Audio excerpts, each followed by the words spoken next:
I'm Ranger Val Bell and I work for the Cape Cod National Seashore. Today we're out here at the Great Island area and we're going to go exploring, and we're going to be looking at several different intertidal zones.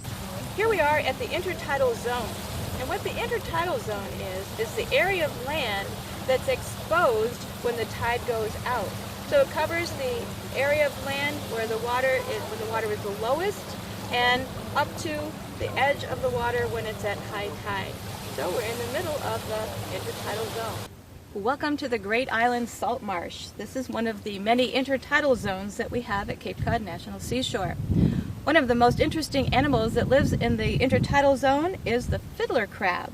And they make numerous little holes all along the beach that they live in for protection. Male Fiddler Crabs are the ones that are the most recognizable, and that they have one very large claw, and apparently somebody thought it looked like a fiddle or a violin, and hence they were named the Fiddler Crabs. A female Fiddler Crab doesn't have the big claw. She only has two little claws. Fiddler Crabs are herbivores, which means they eat algae. So they come out onto the mud flats and they scrape the mud and they put it in their mouth, they swish it around, and they suck off all the algae, and they spit out little round balls of mud after they've extracted the food. They are able to stay out of the water for a fairly long time because under their shell is a little space that they can put water in. They do have gills, so they are breathing water, but they take some of that water with them as they go. They need to feed out of the water, so they stay very close to the edge of the water. So they have holes that follow the tide. They have holes at the high tide line, at the mid tide line, and they have holes at the low tide line.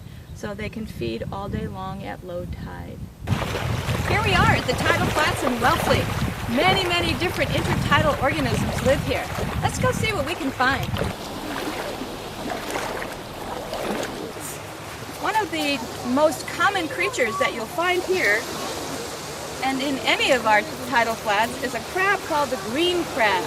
Now the green crab is called a walking crab because all of his legs are pointy. So he doesn't swim very much, but he does walk. Now the green crab, unfortunately, is not a native to our area. This crab was introduced a long time ago from Europe, and so he's considered sort of an invasive species because when they get bigger, they can actually do damage to shellfish beds. So that's the green crab. He's a crustacean, which means that when he needs to grow, he's going to shed his outer exoskeleton, or his outer shell, and underneath will be a brand new, bigger shell that he can grow into. A native crab in our area is called the calico crab, or sometimes called the lady crab. And here's a little calico crab, and if you notice, the back legs on this are flattened. So she's a swimming crab. So these crabs not only walk, but they're also excellent swimmers. These are native to this area, and they eat fish. Sometimes if they can catch them alive, they'll eat them alive, but they do also scavenge. And seagulls and other larger fish like tautog will eat them. That's the lady crab. The lady crab or calico crab is also a crustacean and will do the same thing. They'll molt or shed their exoskeleton. Sometimes on the beach, you'll find empty crab shells. And instead of it always being a dead crab, sometimes it's just the old shell that the crab left behind when it molted. Okay, I'm going to try to take a crab out of the bucket without getting pinched.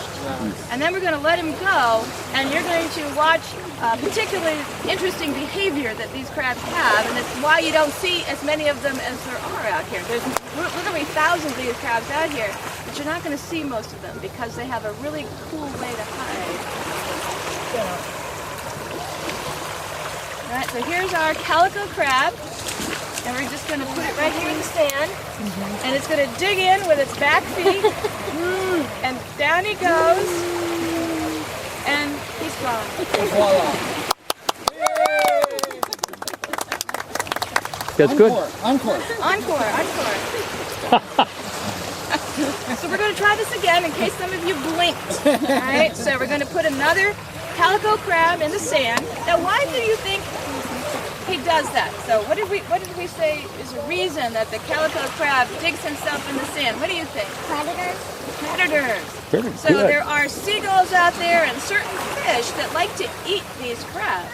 So that's how they can escape. And they can't run or swim fast enough, so they can go into the sand. Here we are at a rocky area of the Intertidal Zone, and this is a very different habitat than the sandy area that we were in earlier.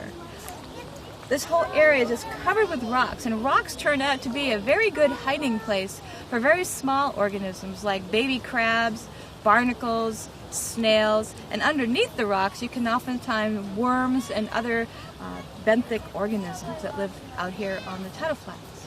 Right here we have a rock, and it's covered with white animals called barnacles. And barnacles are actually related to crabs. They're a crustacean.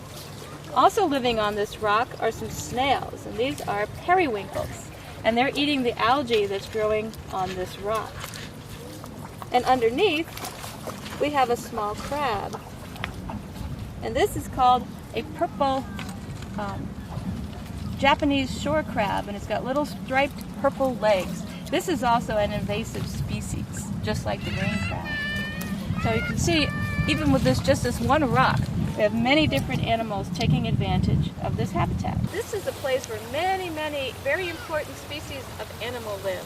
If you've ever eaten clams or oysters, this is the area where they like to live. Lots of crabs live here. This is where a lot of our shorebirds come to feed on the small animals that live in the sand. So it's a really important place and a really interesting ecosystem.